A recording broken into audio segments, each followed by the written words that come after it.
where I am here, but we're just gonna have to deal with that.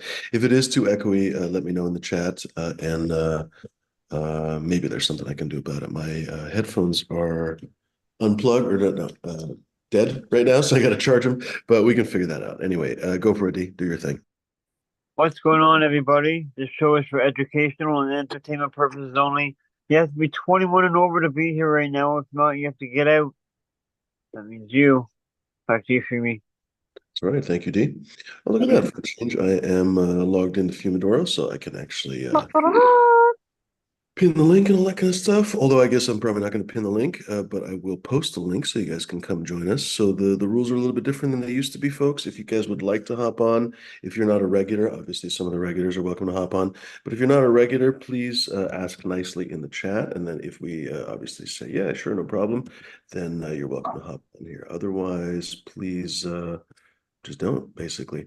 Oh, I have to refresh the page before I can actually get to the chat. So I don't know who's first yet, so we'll probably just say hello to D first. Oh, Welcome, D. What's going on, buddy? damn it. I was trying to be first, but Bug Kilowatt beat me to it. What's going on, everybody? Well, I guess what's going on, Bug Kilowatt in chat. Hope Bud's having a great day, as well as everyone else. I'm just chilling out. Another nice day here in Ontario, Canada. Smoking the same old, same old. Yeah, great. Cheers, everybody. Cheers, D. Good to see you, buddy. Welcome, North Star. What's going on? Yeah, it's a beautiful day. Just same old. Playing the greenhouse out yesterday. Getting ready to start harvesting another one soon. Same old routine, just rolling along. Right on. Good to hear it. I put out basically, yeah, pretty much all my outdoor plants. A couple of them are in the ground, a couple of them are in big pots that I put on the ground. So hopefully they'll, infiltrate over the summer. So yeah, they got a couple months to grow. So that's super exciting. Started my little breeding run basically for the summer. I wish I could be more plants, but it should be enough. What else? Yeah, that just actually just started. So yeah, a little bit exciting on my end as well. And here I am, not near the garden, freaking 1,000 miles away, but hopefully I'll get back pretty soon. Cheers, folks in the chat. Bud Kilowatt is first in the chat, and then Test Nugs is right behind him saying, Cheetah Piss, buddy, lol. What are you laughing at about Cheetah Piss? By the way, Cheetah But Piss is actually kind of nice. I might actually smoke a little joint of it right now. Um, Little he's birdie laughing. knows who he is, gave me that clone, and it's actually delightful. It's honestly a really nice weed. Don't get me wrong, it's not 11 out of 10 or something, but it definitely is really lovely. The high is great. I feel super silly and happy on it. It's quite flavorful. It's very interesting flavor. It's kind of it's like sucking gasoline out of a carpet or something. It's really kind of an interesting flavor, but it's charming. It's really charming. I like it.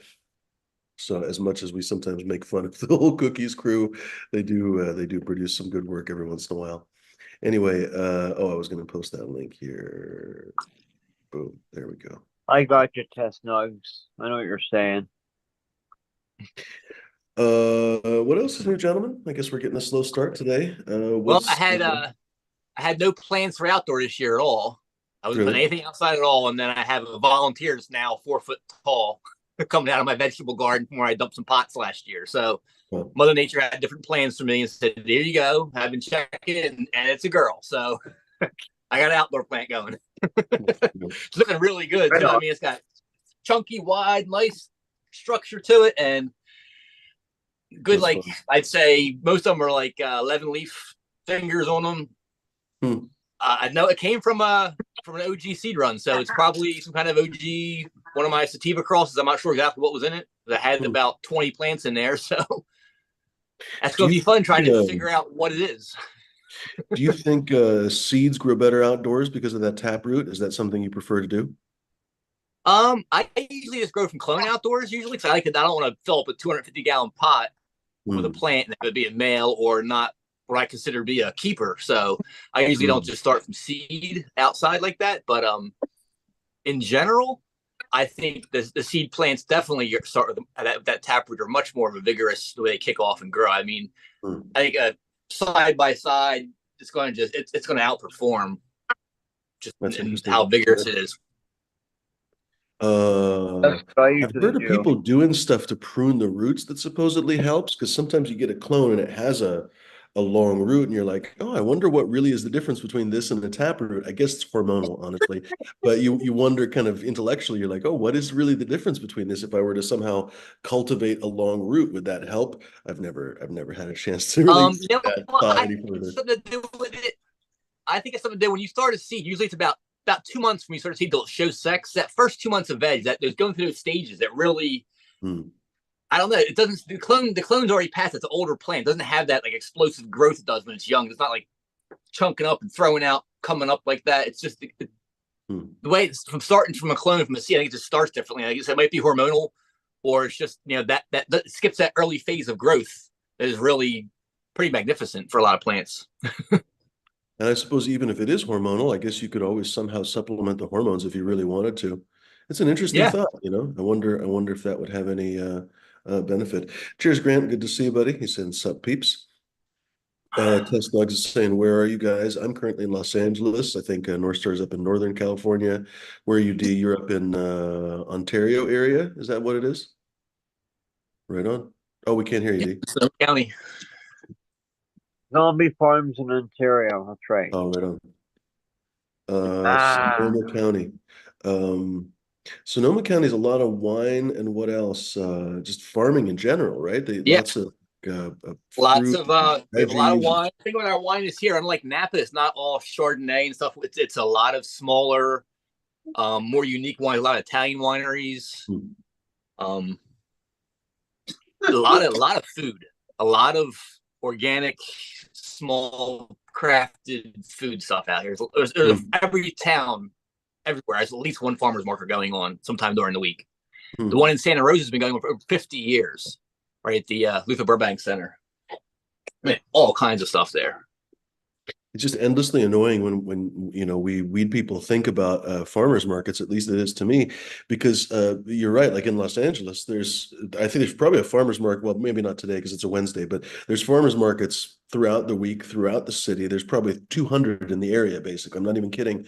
And you can buy Yeah. everything from literally locally grown shit that was grown inside LA to stuff that was grown nearby to stuff that was made nearby or made in the city, you know, local fruits that were made in a jam, blah, blah, blah, blah, blah, everything you could Mm-hmm. possibly imagine. And if we could have something like that for weed, oh my absolute God, you could basically uh, um, feed and clothe all the independent small producers. They could feed and clothe themselves, right? Because they could sell their individual. Can you imagine having like a little row in a farmer's market of hash producers, and it's just all different guys that basically do hash? That would be fucking amazing. It would be breathtaking. But for some reason, we can't do that. And it's not a lack of ability, honestly, because I've heard of some farmers markets now having liquor licenses or at least individual booths. So, for example, I can't think for the life of me which ones, but I've definitely seen wine for sale at Oregon farmers markets, and I think probably California does the same thing. So you can actually get a liquor Oh yeah. license.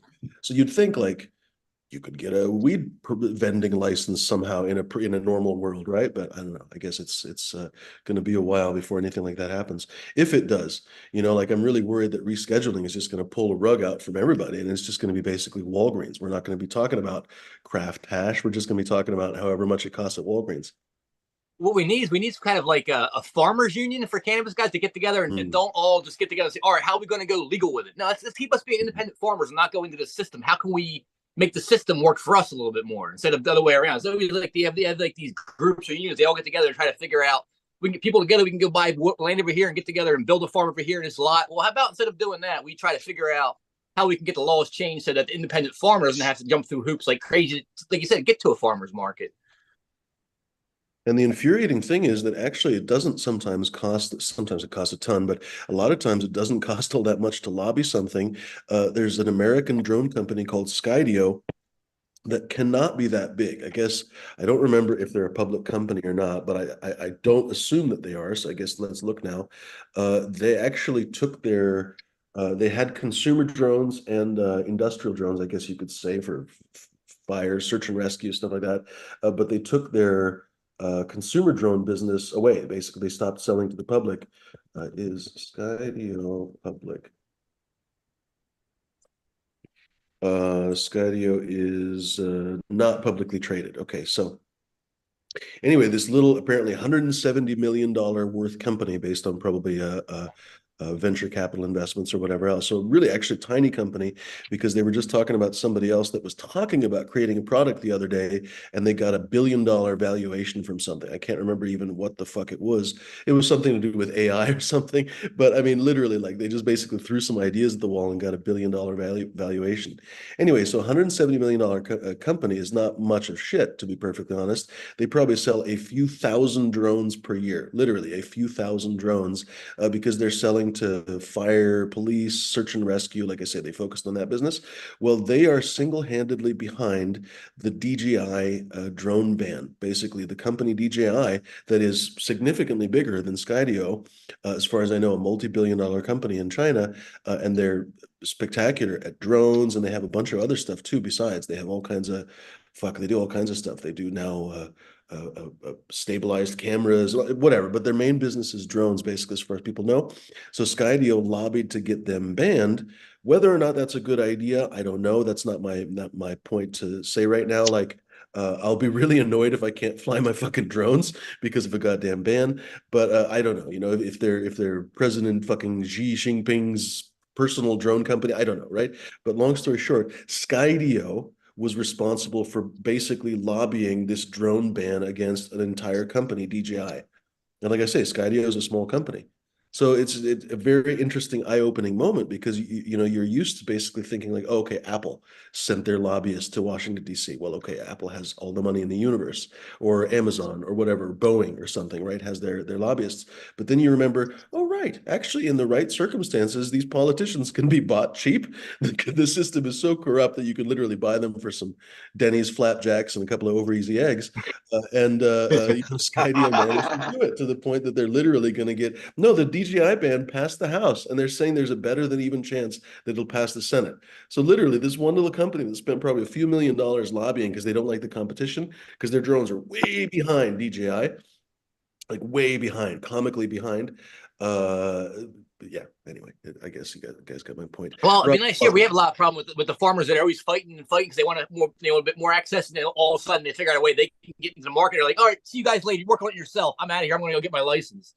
Like, oh, bro, you were in the same boat as we were. Now you're like, I'm good to go. You guys are screwed. Forget you. That's it. That's it. That's it exactly. Yeah. Too much of that going on. A little bit. No, that's what a lot You of know, that basically the AI companies, sorry to talk over you here, Captain, that a that's lot all of right. the AI companies, the big ones, are trying to get legislation enacted, basically regulation. And on the one hand, you're like, oh, that sounds like a very good idea because it probably wouldn't be a good idea for Skynet to take over and kill us all. But then you realize, oh, these guys are talking about regulation that will basically protect them as the entrenched powers and basically will keep anyone else from entering the market. And then you realize, oh, it's not actually a benevolent regulation, right? Anyway, Captain, what's up, buddy? And not a whole lot, but bringing up the lobbyists and things like that, I brought that up before. And if we could get like 240,000 people that smoke cannabis to give $1 a person, we could put 3 lobbyists in a state government for a year. Mm. They're not that expensive to get lobbyists. Everybody thinks that they are, but they're basically a $65,000 to $85,000 a year job. And There are come some on, really you highly get paid 100. ones. Go ahead, sorry. There are, yes, there are some, and they probably have the power to take such and such out to dinner, like you said. And that's where things get done, is at dinner. But yeah, you can get lobbyists into your local government, into your state government for less than 100,000 a year. And I think that's where the cannabis community really screwed up. Because come on, you've got 100,000 people, you ask them for $1. Well, the And problem then is you basically have you've to got you get 200,000 people to agree on something, which is generally not that easy to do. I mean, you could get them to agree on the idea that cannabis is great, right? But you're probably not going to be able to get them to agree on a specific course of action or anything else. That's pretty challenging. What was my thoughts? It's not a bad idea though, honestly, Captain, because if you could get that many people, the power of numbers basically ends up basically counteracting a little bit of the power that some of the big entities have. Now, don't kid yourself. There are cannabis lobbyists, right? Like there are plenty of companies, I'm sure, especially behind the scenes, Philip Morris and whoever that have all kinds of money that they basically burn it in sheds in the backyard because they can't store it all. I'm sure they have lobbyists talking about future cannabis laws that are going to be benefiting them, right? But none of that oh helps. yeah. You know what I mean? And I was going to say too that don't forget, you don't basically buy a lobbyist like a garden gnome or some shit, right? And then basically like, or a race car driver, and then basically your name is written on their clothes or something. Like you basically hire them kind of like a You lawyer. got to And model them. so well, basically, you hire them, you retain them like a lawyer, pretty much, and so your lawyer doesn't. I mean, I suppose your lawyer could work only for you, but that you're a big client in that case, right? You're a mob boss or something. But generally speaking, even if you were a big time CEO or something, your lawyer works for 5 different CEOs or something to help them, and your lobbyist would presumably do the same thing. So basically, I don't know, every Monday or something, they'll lobby for you, and every Tuesday and Wednesday they'll lobby for the cheese people or whoever. What's going on, bud? Welcome. Cheers, bud. Looks like Bud got a Better hair. call Saul. I'll call Saul. I need a criminal lawyer. Cheers, bud. What's going on? Morning. Morning. Yeah, for him this morning. Yeah. What's going on, bud? Oh, I thought of you the other day. I was reading something and someone used the price. I can't remember what it was, but they were basically comparing things to the price of a Dead and Company Sphere ticket. That was like the measurement of money. Because I guess, I don't know, I think those are like $1,000 per ticket or something. So they were Yeah, basically measuring 300, these things to that. What's that? 400. 300. Oh, That, 300-400? yeah. Yeah. But Fuck, that's not that bad compared to when you hear the Jennifer well, Lopez on the tickets were like website called $300. Casper Trade, you can get them for half off on most Freedom, freedom. because yeah, the 20,000 people for 3 months. Yeah, there's plenty of tickets. It's not like they're worth more money like scalper value. No, you can pick up tickets for 150 that someone paid 400 for, basically. Yep. And if you're Actually, like me, you really don't need, all you need is a ticket to get in the show. You know, it's nice to have a seat, but sometimes I find that the music is better not in my seat. well, the cheaper seats that only face value were 200, they're in the 400 section up Nosebleed. top. Actually, a lot of I didn't ever experience it. I went up front, like on the rail, but a lot of people that have been going say, "Oh, that's the best spot." For the visual part of the experience, it is because you're like up Okay. on top and can see the whole. Well, I guess I'll be in the 400s then. So those tickets go like depending on what night, what we call a miracle. You can go on Cash or Trade and basically somebody stuck with a ticket giving it away. Yeah. Here's Yeah. I want to Cap. be glued to my seat at that. If I'm up that high, yeah, I'm going to be that high in another way. So sitting down and watching the Sphere from up that high, yeah, I think that would be probably pretty cool for like the psychedelic effect. I was just thinking, what's the percentage of not stoned people at those concerts? 10%, 10%. The average age inside the Dead crowd is aging, to say the least. So at the Sphere, there's 3,000 general mission up front, standing only, and then 18,000 seats.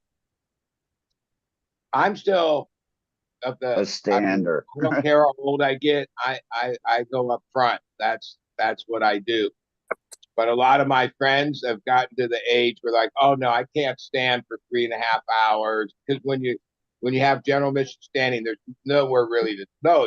Unless you're gonna just sit on the floor on the ground, which is kind of nasty after everyone starts spilling alcohol everywhere. Yeah. Yeah, I so was over the I was years, having the problems. older crowd prefers seats. Like I get it when you get to be in your 60s, getting to the shows of an accomplishment, let alone standing for 4 hours. Well, when I came down to San Diego and, we had our friends with us and we were down in front, it was about a halfway through the show. I was looking for a place to sit because my back was really starting to hurt. Yeah, it's a little bit torturous. Like I just muscle through it. But there's times when I'm like, yeah, I'm getting too old for this. Especially hell when was it's that? like 3 nights in a row. Oh, the first night, okay, yeah, no problem.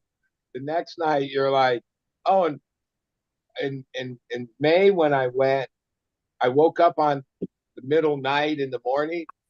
I was awoken by a cramp in my calf, which was like, From yeah, standing and yeah. dancing. I I wasn't in shape for standing. You got it. It's like A marathon. like working out. Like Oh yeah, my. like a couple years ago when I was much more active to going to shows. Oh, I could do 3 in a row, no problem. Now that I'm a little out of shape, oh yeah, no, that I'm not in shape for that.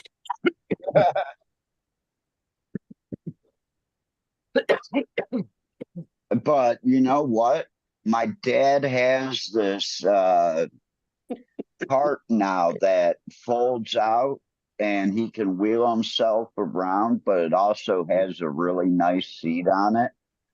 I may be borrowing that for a couple I don't concerts. know what it's called, but a couple years ago, somebody invented or started selling this. Like, it's hard to explain what it is, but it's this Cane little with a thing. seat. It's sort of almost just like a cane.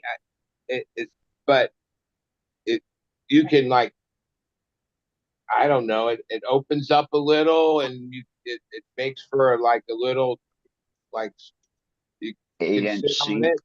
Yeah, some venues have banned those, but If I you're remember seeing. disabled, I haven't though, ever purchased one myself, but whoever invented this thing, oh yeah, that was a smart one because it's like it, it's pretty minimal of a thing, but the way it's designed, oh yeah, it can hold your body weight. You can just like it's like a tripod type thing, and yeah, you can you can just set it up, boom, and then you have a place to rest your Actually, bones. how does that work? Captain, you mentioned disabled folks.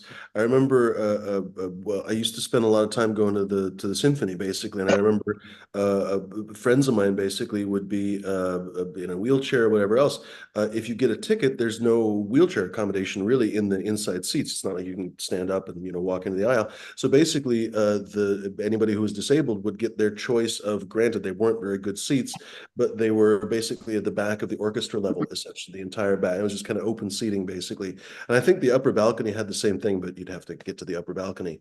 But downstairs, basically, it was like I said, it was kind of just general seating Oh, for disabled. How does that work with a concert like this? Would basically Oh, disabled folks get a like section? I'll tell you, especially in most states, what do they call a handicap? There's a ADA.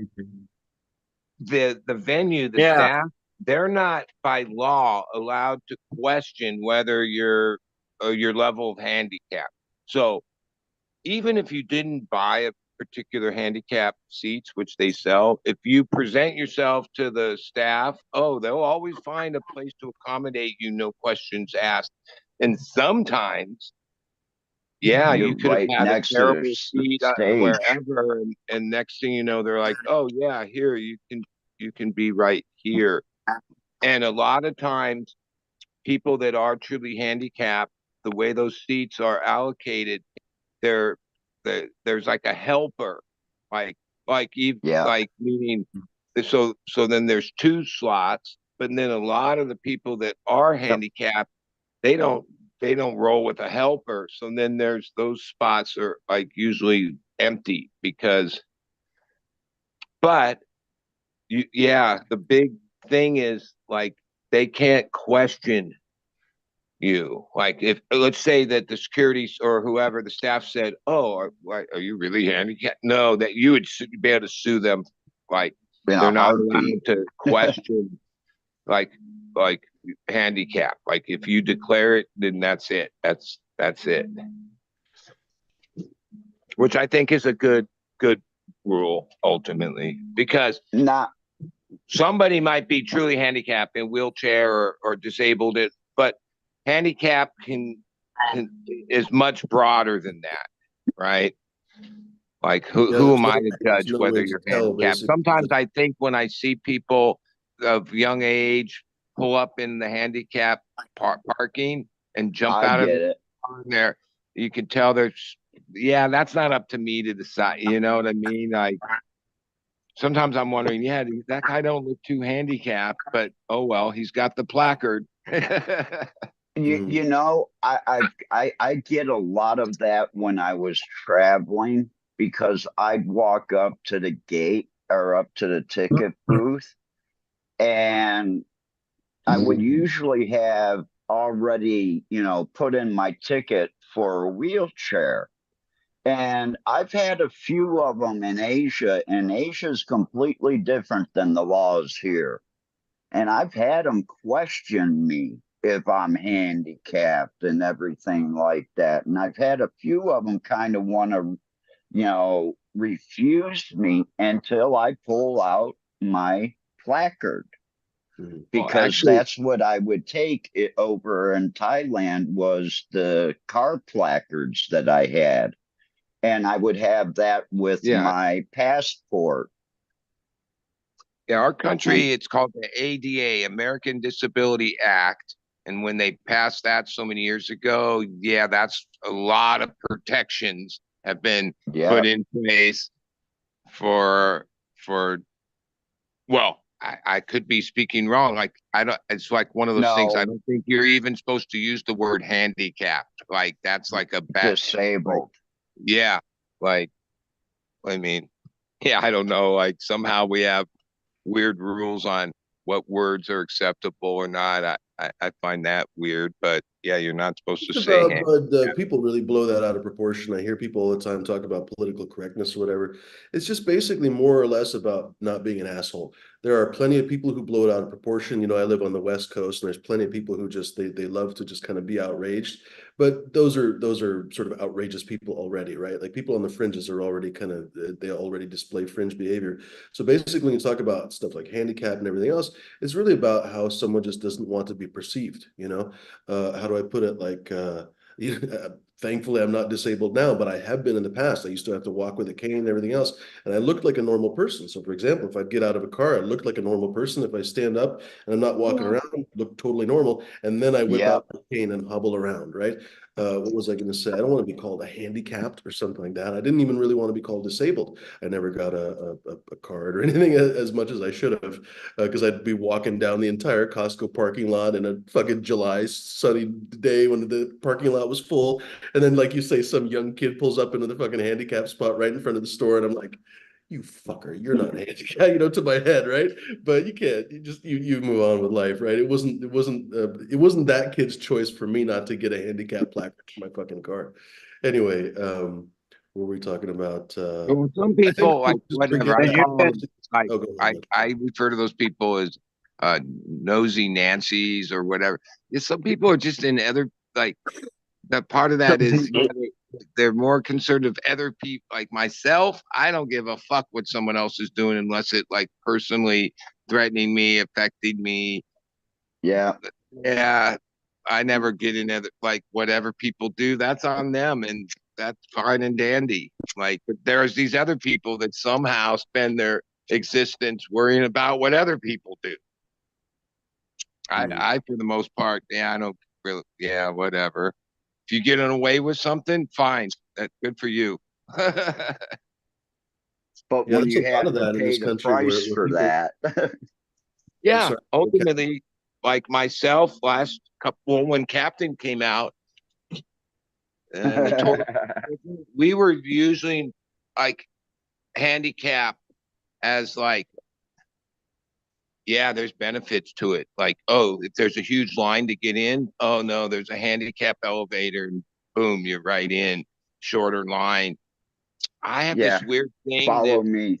that like I feel like if I abuse that, then next thing you know, I'm handicapped in the future. Like it's this weird thing. I feel like Karma. the karma will come back if you abuse that, use that. Like even Is your Dharma yeah, would I respect the handicap parking, even though sometimes it's the only spot open and I could just pull in there and run in the store. No, I never do that unless And I have Bud's, to with a and I placard or something.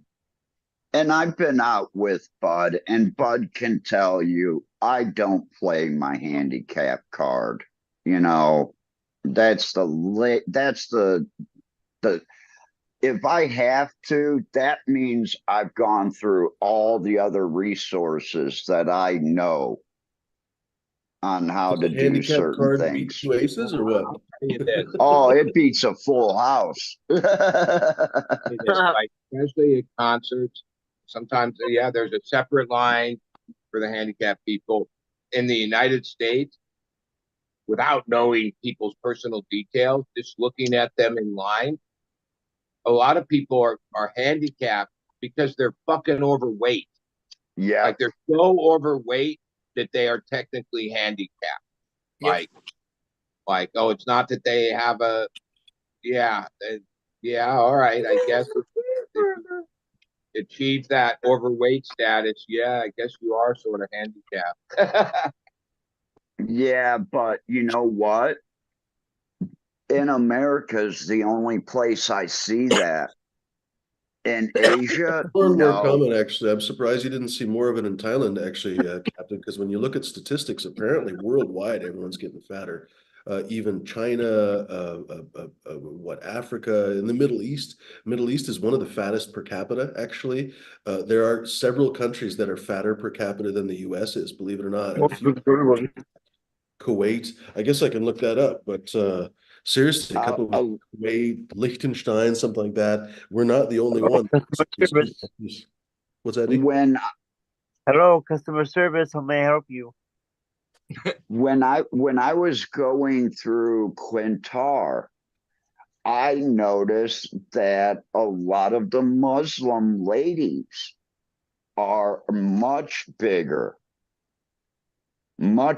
especially in the hips.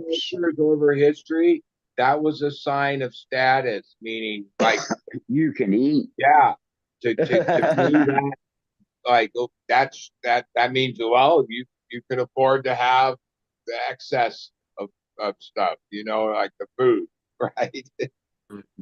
But Even Thailand in We does all eat America, have. so much more. there used to Thai, be the what they call petticoats, and there was a certain style that women Tonga. tried to pad or use fashion to make themselves look like they were heavier than All they were. Micronesia. We've gone the opposite now with yoga pants. Yeah, it's and all the same area. It's all Polynesia there. but there was a time where that was like status. Like Yoga pant and camel toe. Yeah, the top Now of the we, list is basically almost all Polynesia, Micronesia, and then comes Kuwait. The Bahamas are super fat, and then finally the U.S. Libya is behind that. Kind of see Middle East. I was saying a lot of Middle Eastern countries, Bahrain, Egypt, even on and on. New Zealand is still on the list. now All warm Where's places. Canada? if you were to bring up Hey, the man. countries with Whoa. diabetes and sugar problems, I bet you Thailand would be in the top 5 of those.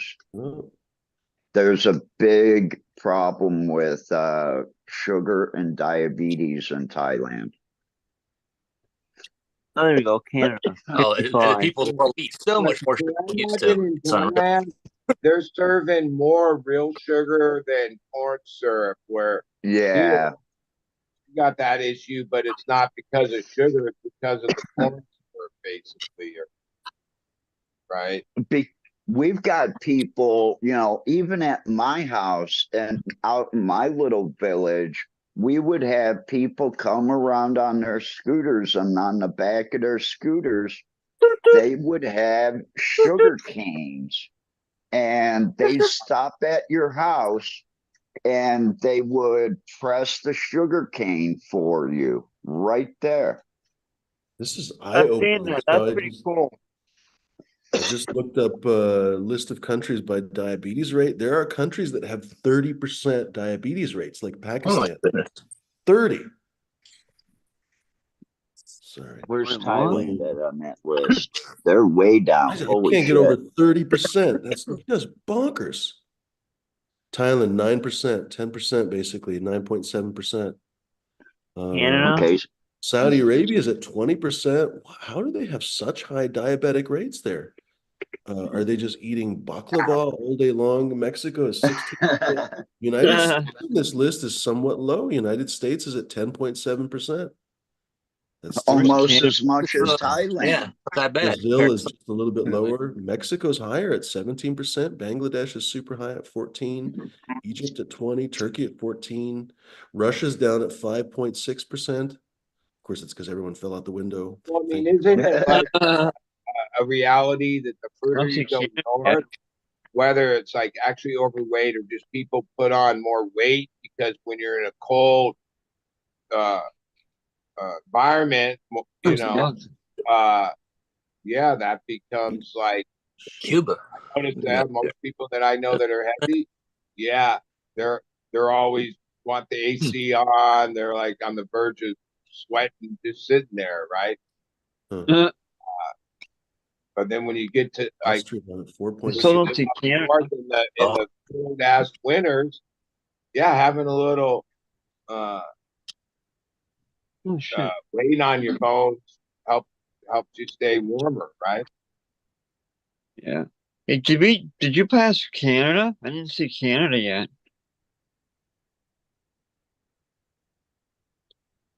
I know it got cold here. It was 82 degrees this morning and 69 degrees right now. Uh, You know, Fukumi, you mentioned the farmers market. My brother, the chef, very involved. Yeah, today I think it's in the afternoon in Santa Monica, which is one of the premier farmers market. Wednesday in Santa Monica, and then Saturday is right there in Hollywood Boulevard, and that's another really legit huge farmers market in the LA area. Like those are the I don't know how to explain it, but there's the big farmers markets like that have a lot of activity, a lot of different farmers. Like my brother, he's considered the mayor of those two I just said. He calls it church. But years ago, he had this brilliant idea, and it's not like it's a profitable idea, but it's his thing.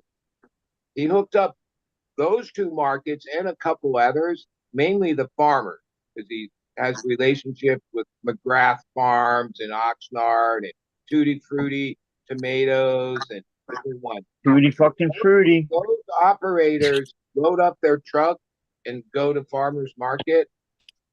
They sell what they sell. At the end of the day, even if there's like a third left, they don't want to drive it back Take to it home. done, right? So my brother arranged, okay, so the LA district schools passed a thing years ago that a certain amount of the food that they make for the kids has to be organic, organic or like real fruits and vegetables, whatever. And so we've made these arrangements where the school sends these vans at the end of farmers market. Like if it ends at 5, then those guys show up around 5, and then they pick up all the unsold. Basically, it gets donated to the school system that then uses it. Like even when it first started, my brother would train the cooks or at the unified school, because like I remember they had like shitloads of kale, right? That, well, what do you do with kale? And then somehow he showed them how to make kale chips, and then, oh yeah, so on whatever day of the week at the school they have kale chips, that I'm sure kids love that. to meet the criteria that so much of the food is healthy or real, because a lot of the school diet at a certain point was all just processed bad, like you were feeding kids just basically junk, whatever Yeah. was just Well, junk. that's why those numbers for diabetes and obesity are so high from all the junk that everyone eats around the world. It's just we've forgotten what real food is. No, it's alarming to see what And then kids because of eat that, now. well, they're broke up now, but Stormy, his girlfriend for a long time, she basically gets free stuff from the farmer's market, loads it up in her van, and then has like a little fruit stand thing in the neighborhood that she lives in, and just offers, like she doesn't even stand out there. She just has like a serve yourself, like, because it was all free anyway. But like, yeah, people Yeah. just take and leave money in the bucket, and she's been doing that for years, because basically, yeah, it makes sense. If you were a big farmer and took a truckload of stuff down to the market, it sat in the sun all day, and people picked through it, and yeah, You don't want to unload a pay the truck at fuel, and night what you're either. going to do is bring it back to your farm and compost it, because No. like the difference in farmers markets for the most part, they're dealing with sun ripened stuff that only has like a window of being good. They don't pick their stuff early like most stuff.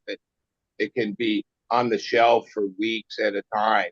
So it's like, yeah, and makes sense that you wouldn't want to have to lug all that stuff Never back mind. up to your farm, sort through it, try to put some of that in the next day's thing. You want to bring the fresh every day. And I'm sure that if they donate, that, they get a little slip that says, you donated So they get X full amount. value for it on the donation, which There if you you're go. this and it's on your books, okay, that's good.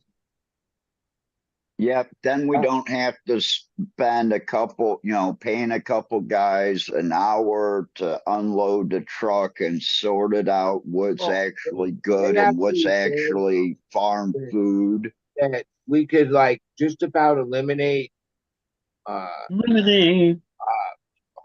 food prices, where when you look at Lemonade. there's a whole bunch of people that just don't even have a access to an adequate amount of food per day, with all the like waste. Like our country's really high on it, but we waste like as much food as we serve. Like it's crazy how much uh, food gets in the destroyed. Or now some of that does get donated, and there's programs in place, but it only catches a small percentage of it. The amount, even fast food chains, restaurants, yeah, Well, especially in the United States, we throw away so much food. That's why a lot of homeless live so well. Just dumpster diving for food, because yeah, we well, throw away food. I know myself, it took me 15 years of living by myself to realize that when I would go to the grocery store, I was buying way too much food. And every week I'd get upset at myself because I'd be throwing out $25, $35, $40 worth of food. So now I only shop every other day. And, you know, I don't have that excess food that I have to throw out. And I look at all the extra money that I have. And you're eating fresher food. When Exactly. Because I went and got it that day. That's not sitting around as much. Yeah, that's the way to do it. If you can. Yeah, And over I the remember- years, I just really buy the food for myself. Yeah, I pretty much shop it, not quite daily, but yeah, I'm not the type Every that few can days. buy like a couple weeks worth of food and that doesn't have to go back to the store. I go. That's part of my favorite thing to do in life: go to the grocery store. Get Yeah, high it's and good. go to the Get a grocery couple store. things that, you know, I know I could buy. Sometimes things are on sale. I'm like, all right, I'll stock up, or that holds good. For the most part, I just get what I need for a day or two.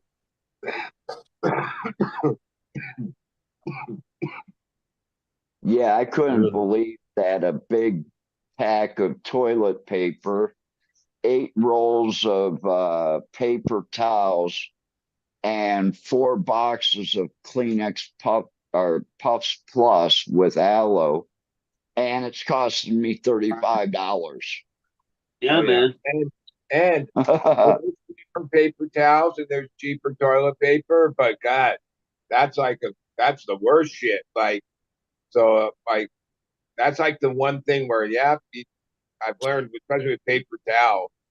Really, I have no use for Costco card. I never can buy that much bulk of stuff.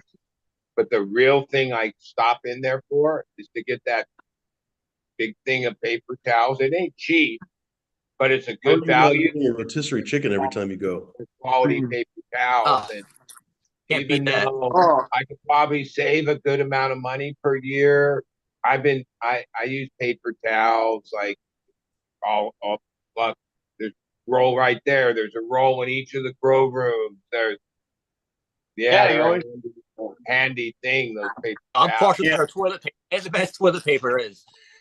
and if, I stick with that. I don't know They're what they not have. so political now, but the family that's super billionaires, wait, they're part of the Republicans. It's these two brothers. Fuck, forget their name. But Johnson like and their Johnson. generational wealth basically came from paper goods, like their bounty. That was their conglomerate back when their granddaddy first opened it. Yeah, that and since COVID, yeah, that's the one thing that they really. Oh yeah, they raised gas prices. They raised a few prices. Oh no, all of our paper goods. Ever since we ran out of toilet paper, they've been jacking that number up. Like I've always thought, and as cannabis people, there should be like bumper stickers in a movement. Nobody should be wiping their ass with the tree. We should like there should be. I know for sure you could easily make a quality toilet paper with hemp. Easily, Hmm. easily. Go to all the commercial farms and get all their Right? stalks. Reclaim all the Exactly. stalks that they're gonna throw out. And burn. Like it's just pulp anyway. And yeah, like that's one of those things where, oh, the paper industry that's been making billions for decades. Oh yeah, no, they don't want to change anything. They're not interested in that. I know there's these bamboo paper towels. They kind of suck, Yeah, but they do. but oh, I know. But yeah, we could grow fields of hemp that's like, what do you call it? It mediates the ground. It water wise, right? Not for CBD and all this stuff. Like there's varieties that would be developed if not already exist in the planet that are for that. Were for industrial uses of hemp, right? I mean, the world ran on it For fiber pound. Yeah, and like like the I've always bamboo said this, for 'cause I used to straws. listen to Jack Hare at these rallies. I like if I put on one of those recordings of his thing, it's just like I remember. Word for A word. lot of people forget that Jack Care wasn't like his main thing wasn't about cannabis use and being stoner. He was all about industrial hemp and all that, right? That was his main thing, right? That now all these years later, I like it's like a whatever joke, really. Yeah, I think he'd be rolling in his grave that we've had all this legalization, all these years of movement around surrounding cannabis. But as far as industrial uses of the plant, we haven't, no, we haven't really, no, that hasn't grown. Matter of fact, hemp and all that is more about CBD and cannabinoids and fake weed and all like skirting the system than there. And some of it, oh, we don't have processing plants. We don't have this. We don't have a Yeah, that's a problem. around it to process it so that you could grow it all you want. There's nowhere to get it processed. Yeah, that's a travesty. Like, like, like, as cannabis enthusiasts or whatever, we should be demanding that. We should be demanding that a certain percentage of these products, they can even make plastics, concrete, so many things. We all know about it. We've heard about it, read about it, except that we've made no effort. Yeah, it's not a percentage of the market. It's not like, oh, it's growing. There was a time when oh, there was a lot more hemp clothing and oh, you spend a little more money. But I remember good quality hemp t-shirts. Oh, those were nice. They were Soft as shit. washed with baths. A few years ago, well, more than a few years ago. Oh, there were that. Yeah, there's less of that now than there was then. You think, oh yeah, now you could go to Target and they got hemp shirts too. You got to pay a couple dollars more because they are better and they do last longer. Yeah, no. Well, here in Ohio, Squeezing all the hemp they can grow, which they're growing fucking hectares of it all over the country. And THCA and whatever, but not for industrial applications of products. Here in Ohio, we had Donnie Woodshafter, and he was probably the number 1 or 2 hemp importers back in the mid to early 90s and late 90s. I spent like $85, $90 on a couple hemp shirts, but they were really high quality dress shirts. Sure. I had a couple pair of socks that I had that easily lasted 5 times longer than the cotton socks. I mean, I'm working hard, so I'm burning through socks, putting holes in them, and those things lasted several years compared to the cotton sock. I mean, no doubt about it. It's a better fiber, just lasts longer. But we live in this disposable world today. A lot of it is you have certain long-standing industries, petroleum, wood products.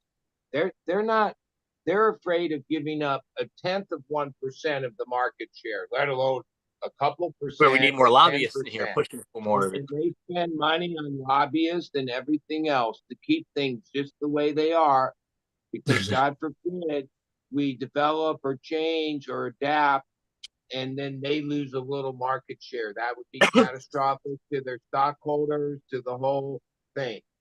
So even though these I would think an industrial hemp bill of some sort we get pushed through, where we kind of want to mandate certain amount of production, huge quantities of industrial hemp across the Midwest. Would be something that could be bipartisan. You'd have industrial farmers looking to cash in on a crop they could sell, and you have a whole environmental aspect of it that people would be psyched up about. I remember when there was a thing where, oh yeah, we're growing all this corn and it's to make ethanol.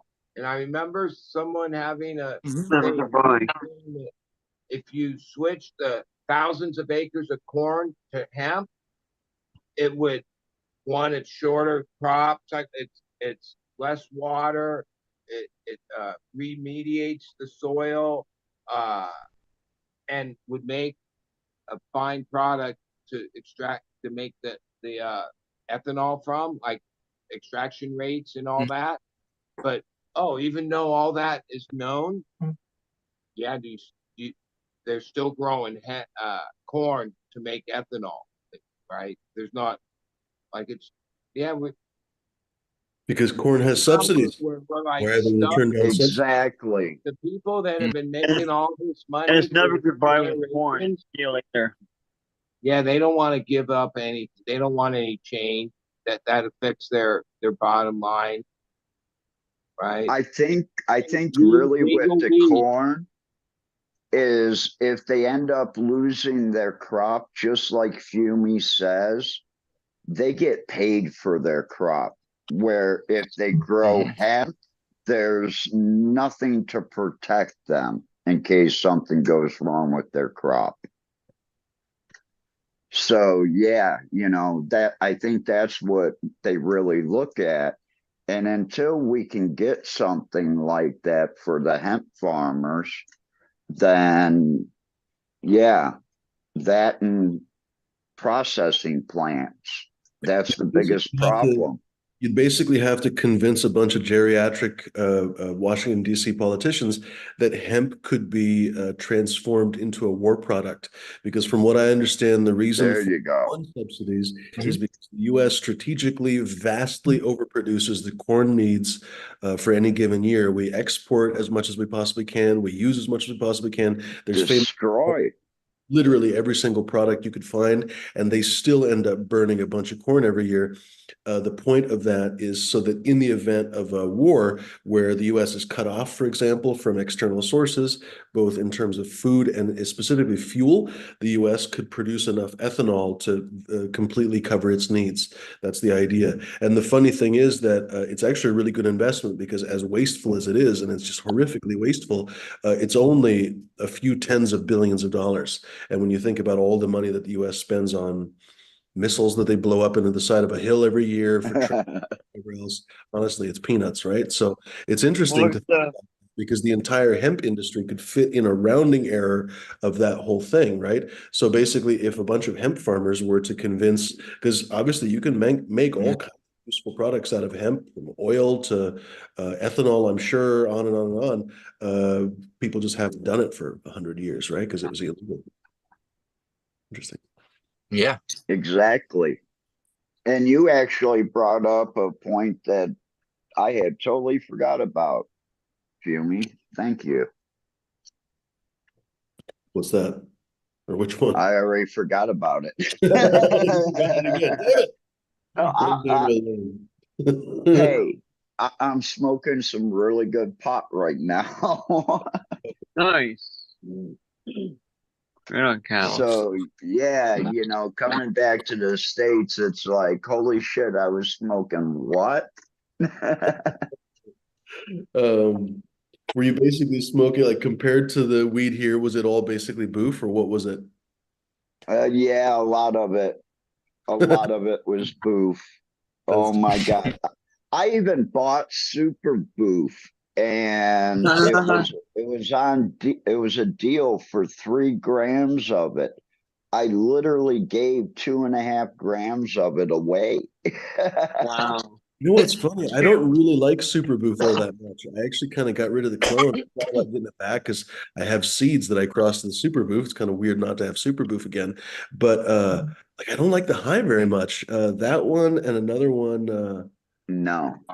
one of these Wilson crosses that I crossed one of my Morgana male to the Wilson, literally had the worst high of anything that I've ever smoked. Friend of mine was getting like fucking paranoid and weirded out. Like, oh, it was gross. And the super boof, like, it makes me both sleepy and like just basically like it's like not the high that I'm looking for. It's not like a relaxing in the couch high. It was just like falling asleep high. It was something like that. Anyway, it was like a wasted. Names kind of mattered. Like I've never been a fan of green crack. Oh, I appreciate the strain over the years, but like when it first came out, the name, it didn't have any interest to me. And No. same with Super Boof. Like somehow it's not like I'm on to grow something. Oh yeah, what's the new stuff you got? Oh, it's called Boof. That's I get the humor and the all that, but like it doesn't appeal to me. Humor Like wears name, Sounds the like name of a strain kind of matters in the circle of your people. Like, you know, like that sounds some like people get the humor and all that, but a lot of cannabis consumers, yeah, no, that kind of shit's stupid. Doesn't play to them. But yeah, because now dog that I shit. think about it, you could always be winking, but people would just think you're a pirate, right? Arr. No, I agree, but same thing. It was got a bad name like that. I'm like, I don't even. I was never interested in even trying it. I'm like, it's super boofy. What I gotta keep it then? I don't even want to try it. Oh, fuck. Yeah, we- Ultimately, green crack, which is a legit strain that is whether you enjoy it or not, it's a variety. Yeah, It's a thing. It's lily pond. Yeah, like the I don't tell somebody I'm it- smoking some crack.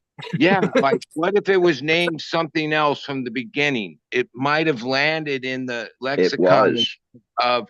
of cannabis a lot differently, right? Like so those names do matter, and I get that some people are the gimmick of it, and yeah, I get the humor and the whole thing of it, the marketing, but I would Green prefer crack. we stick back to like names that are associated with the variety that's in its history, Mhm. right? Would Like would you buy green crack if it was named what it was in the beginning, which was lily pond? Yeah. well, Yeah, it why might not? if it was that good and tasty, more than I Creative. remember how many years ago, because I'm an ex crackhead myself or whatever, that it didn't it had left a bad taste in my mouth. Just the idea of this. Oh, it was a big thing. Like it swept the cannabis scene over the period of time. Green crack.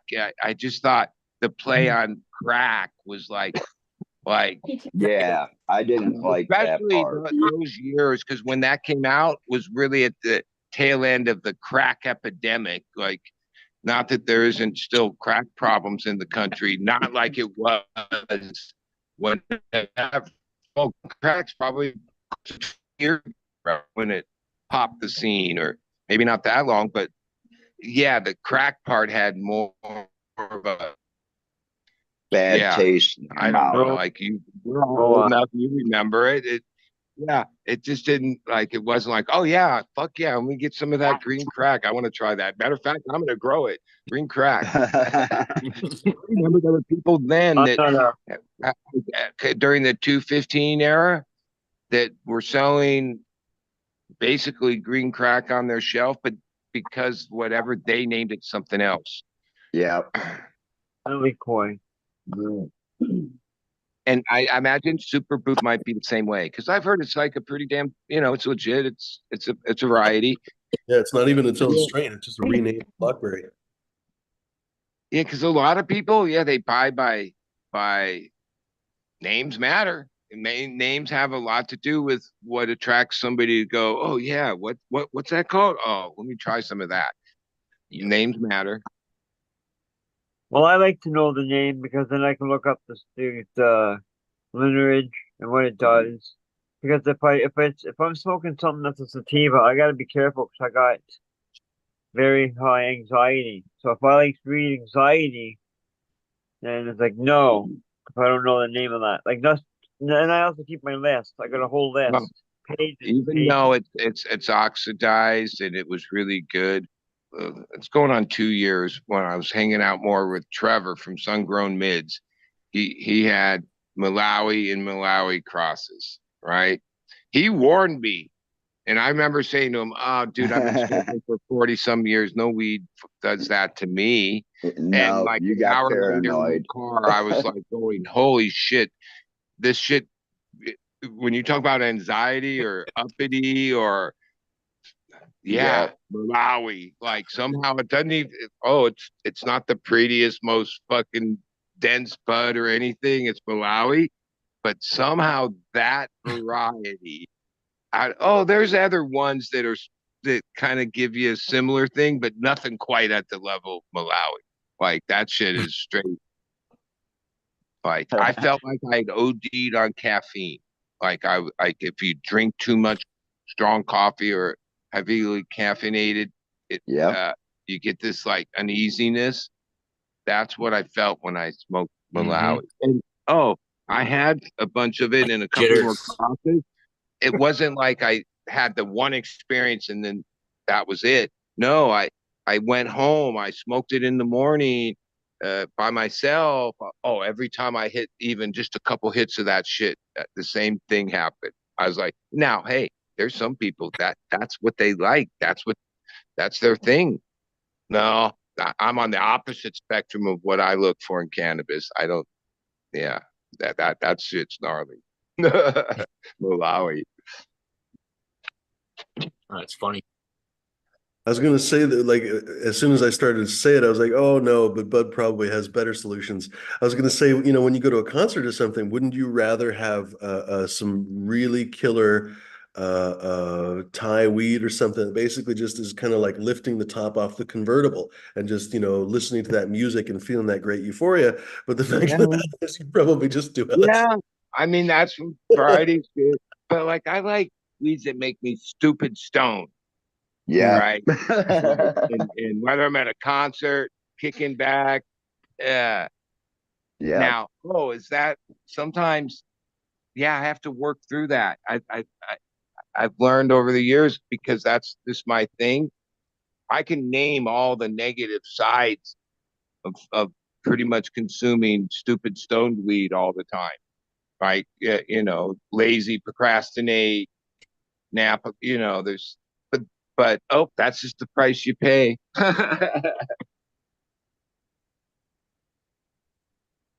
Yeah, I get up in the morning and I smoke that type of weed.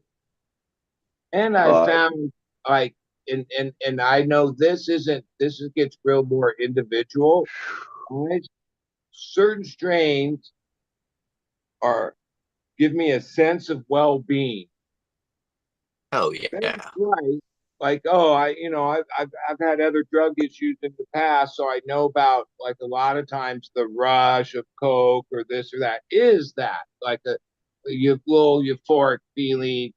Weed doesn't give you one that's like extreme, right? But like, mm, there's certain varieties that repeatedly I can get stoned on, and then all of a sudden, no matter how much weight's on my shoulders, stress in life, in it that goes away. hour of buzz or whatever, realize, oh, what am I feeling? Oh, there's this like sense of well-being, like deep underneath it. And those to me are the best varieties. But I've come to realize, oh, what gives that to me, that gets very individual, like strain types, right? That's where that entourage effect and everybody's metabolism being slightly different comes into play, I think. But there are certain, I'm you mentioned the cheetah piss. Yeah, it's just so a strain in our production arsenal. Why I'm I gonna like it the most? Actually, I have a few buds here. I new one, Shirt Crasher, and other flavors. Yeah, I had a nug on the tray that was from yesterday at cheetah piss, and yeah, that's what I chose to smoke. Like that, I basically in production have 5 kinds, different kinds. Oh, I have variety. Over the last couple of years, there's a certain effect that I get from this variety cheetah pit, whatever it is. Like, and that one's kind of like a weird naming thing because when it first came out, a lot of people were Cheers, disappointed everybody. because they were chasing what they thought was cat piss, right? And yeah, it's not like, oh, open the turkey bag and there's a pissy ammonia thing in cheetah piss. There isn't, right? Oh, it's a cross of this and it's good dank weed. But like once again, someone named it like where a lot of people expected it to have like some kind of pissy undertone. Well, uh, I don't, I never feel that in it or smell that in it. But the name is good, I guess. I've noticed that, oh, there's a couple of even Ridgeline when they were on James Loud. they grow cheetah piss. And the one dude was saying that, like, he said things about the weed that I realized, oh yeah, I related. Those were the things I thought. Other than that, it's not a very popular strain. It's not. Don't expect it to be on shelves and even on this YouTube community. Oh, I've been growing it a couple years, but there's not many other people. There's too many other things. There's shit. Like, but oh, I think it's a good one. So, but I think the name might have like, oh, if you named it, I don't know. Like names matter, especially in longevity, right? Yeah, I think so. Kind of And an I odd get it that name. I've heard people that are breeders say, yeah, when you're trying to come up with it, I guess there's a website or way you Google where you can see if if you came up with a name, if someone had already had done that or what, and Yeah. that just like with music, oh yeah, a lot of the good shit has already been played and written and shit. There's not many more avenues that are unexplored. Cannabis strain names, we've run the gamut to say the least. There's over 6,000 different. Well, if you Yeah. look at music, like you're saying you can have there's like like a song "Love." There's like 20 different songs named "Love." They're totally different by different artists. It's the same name is all. Yeah, but like in essence, like the Beatles Oh, there's did my all other this, glasses. wrote all this different music and stuff, and this rock and roll, and this rock and roll, and this rock and roll. Most of the good shit's been written, not saying that somebody doesn't hit a home run every so often, but like there was a certain point in the 60s and 70s where it was wide open, a lot of everything's been played. Like that's why rock and roll kind of died in a way. Like, It got played out. well, Literally. there's certain acts like, and I realized this with like the Dead, even the Eagles, and their catalog, whether those musicians are still alive or whatever the incarnation of the band is, that are like meant to just be played forever, will be played forever, right? Like You see, I think Queen just sold their catalog to Sony for $1 billion. everybody sold their catalogs. Even Neil Sony. Young sold his. The Beatles long since sold theirs. Yeah. It makes sense. Like it's kind of the same concept. If you won the lottery, do you want all the money now or do you want it over 20 years? And with the catalogs, like even Neil Young, which that's like really goes against some of his principles as far as how he feels about those corporations. But like he did an interview with Rick Rubin after he did it, and he basically explained like, yeah, it like why wouldn't I? Why wouldn't I want it? Like most artists, their real wealth is achieved after they pass on, right? Like, oh yeah, music. Some people get some money along the way, but the real $1 billion thing, because like Neil Young sold his for billions, and now he only sold half of it. Okay, so, but other acts, the Dead, they sold theirs. That got sold long ago, right? Like, give me the money now, rather than try to trickle in residual payments from Spotify and whatnot. Well, Meatloaf. I don't feel like an artist is compromised by doing that. They earned it. Meatloaf recorded Bat Out of Hell at the Cleveland Agora Studios, and they were able to do it under Epic Records. And if you look at the Bat of Hell record, it states that it was recorded here in Cleveland, Ohio. The manager at the time had the rights to that album. And Sony fought him for 20 some years, finally paid him it worked out. His end was only 4.7 million by the time the lawyers got done with it. And literally 6 months after that, he died. He went down, he got this money. It finally all came through. He went down and visited his family over a Christmas holiday, was giving out the money to the family members, and died. But they took over 20 years to pay him his royalties. Well, I mean, there's a lot of artists that contributed to the art from like the 60s, 70s That don't get shit. literally signed contracts that are ridiculous, that they got worked that hard, that yeah, some people that you think, oh, that person must be set, that look at the body of work, they had some contract where they fucking got work. Today, most of them all have lawyers that know how to protect them the best they can. But from what The I big listen to the movies Rick like Benito Motown. guy, he's like a guitar player, but he does these podcasts where he brings in record engineers, sometimes engineers, but producers from a lot of the historic past stuff.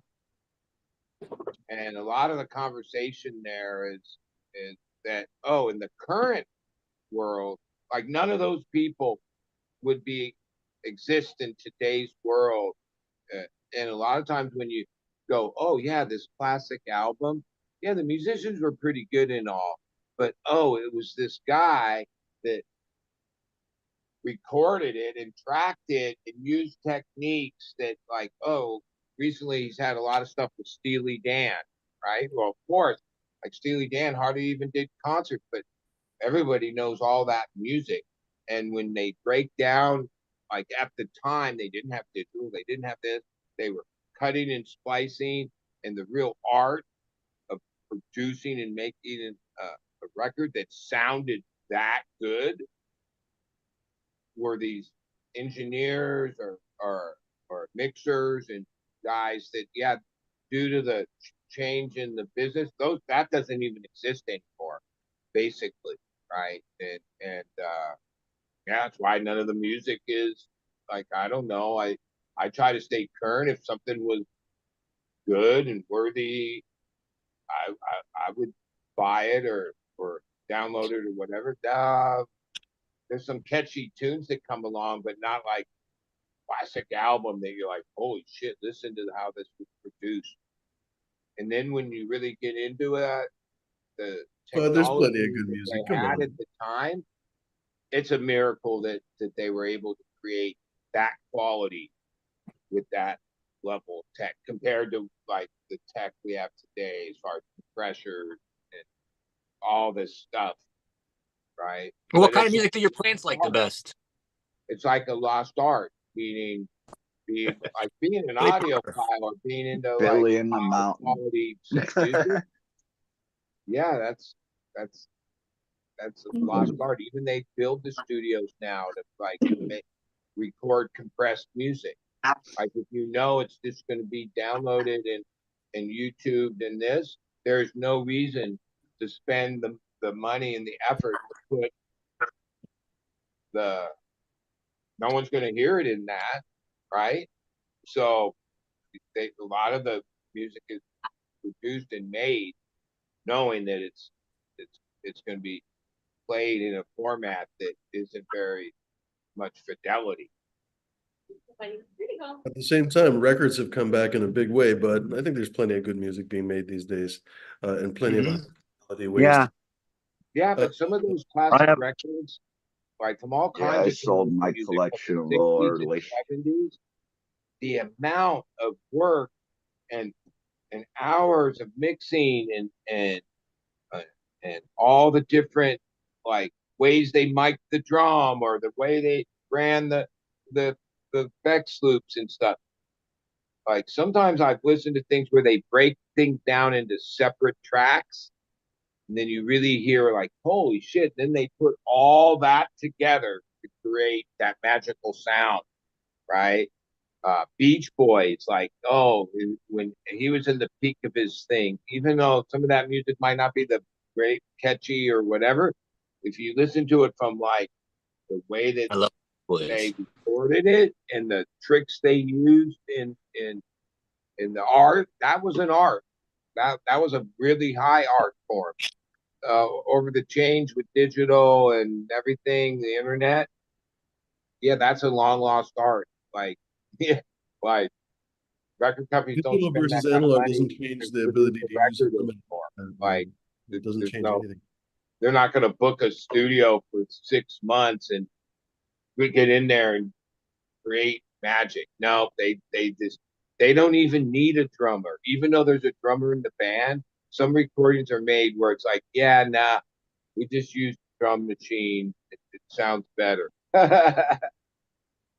Even though when they go on tour, there's But let's stop yelling at the cloud for a moment, because I think that the people in the chat as well can testify there's good music and there's still good producing and everything else. But in the meantime, we're going to wrap this up because we probably have things to do. North Star's probably got to get back to the greenhouse. I got to get some work done myself. So I don't know. Let's start wrapping it up. Who wants to go first?